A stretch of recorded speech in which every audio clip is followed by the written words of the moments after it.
Place à notre grand format du jour avec une plongée dans l'histoire. C'est une tradition qui perdure depuis le VIe siècle. Chaque année, le mois de mai coïncide avec le pèlerinage des gens du voyage. Ils sont ainsi des milliers à se retrouver au Sainte-Marie de la Mer pour vénérer leur sainte, dont leur patronne Sarah la Noire. Jean-Philippe Faure et Stéphane Janot. Aïe, aïe,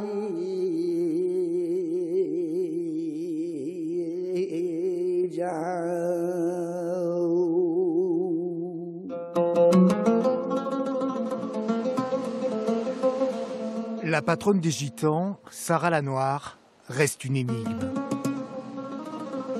Selon les évangiles, elle aurait échoué sur le rivage des Sainte-Marie de la Mer, accompagnée de deux saintes, Marie Jacobée et Marie Salomé. Elle a navigué sur une barque latine. C'était les barques de l'époque, c'est-à-dire une barcasse genre marseillaise qu'on appelle maintenant, avec une petite voile, un seul mât et une petite voile. Elles étaient complètement abandonnées. La pluie s'est levée pour qu'elles aient de l'eau douce pour les faire permettre. Et parfois là, c'est peut-être un peu exagéré, mais certainement, il y a eu une manne céleste qui leur a permis de voyager pendant au moins 30 jours pour débarquer ici.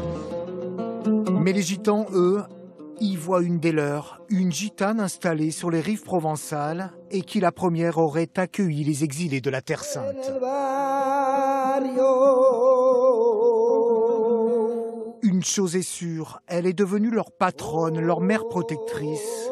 Elle est Sarah la Kali, un mot tzigane qui signifie à la fois gitane et noire. Vous savez, la vie qui mène le peuple tzigane, la façon de leur travail, de leur voyage, les difficultés qu'ils rencontrent. S'ils ne croyaient pas en quelque chose, ce ne serait pas possible, ils seraient démoralisés au départ. Donc il faut qu'ils croient quelque chose. Enfin, il est croyant, il est 100% croyant. Là, il n'y a pas discuté, mais je crois que c'est très important pour lui-même. Et depuis chaque année, à l'arrivée du mois de mai, c'est la ruée vers les Saintes-Marie de la Mer, le signal. Roms, Manouches, Tziganes et Gitans arrivent des quatre coins de l'Europe et même de plus loin pour retrouver leur sainte patronne. Ah, on ne peut pas le rater. Ici, Sarah, c'est notre mère, notre reine. Quand on arrive ici, on arrive à 10 km là-bas, vous avez vu, on voit l'église. C'est comme un aimant qui nous pousse, là. On est obligé de venir. Et puis on dit, tiens, Sarah, on arrive, on veut te voir. J'appartiens à cette culture. Vous voyez, tous les gitans sont Pendjabi et moi je viens du Pendjab. La cité provençale est envahie de 8 à 10 000 gens du voyage, parfois plus. Des pèlerins qui forment avec leur caravane un campement éphémère, avec ses avenues, ses quartiers, ses placettes. Durant une dizaine de jours, la fête bat son plein au rythme des guitares et du flamenco.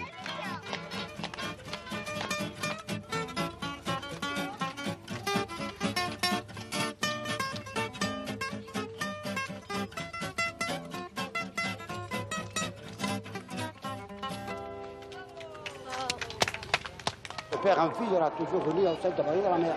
Même il y en a qui font des promesses et qui viennent à pied. À pied, ils se tondent, hein. Ils marchent à pied, nous. Des promesses qu'ils font. S'il n'y avait pas les gitans, s'il n'y avait pas les gitans, il n'y aurait personne. Sainte-Marie, ils n'auraient pas autant de conflits avec eux. Enfin, le 24 mai, les cloches retentissent. C'est jour de procession. Vive Sainte-Marie! Vive Sainte Sarah!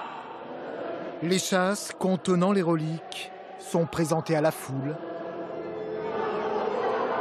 Puis Sarah, habillée de rubans multicolores, est portée jusqu'à la mer, symbolisant ainsi l'attente et l'accueil des saintes, Marie Jacobée et Marie Salomé.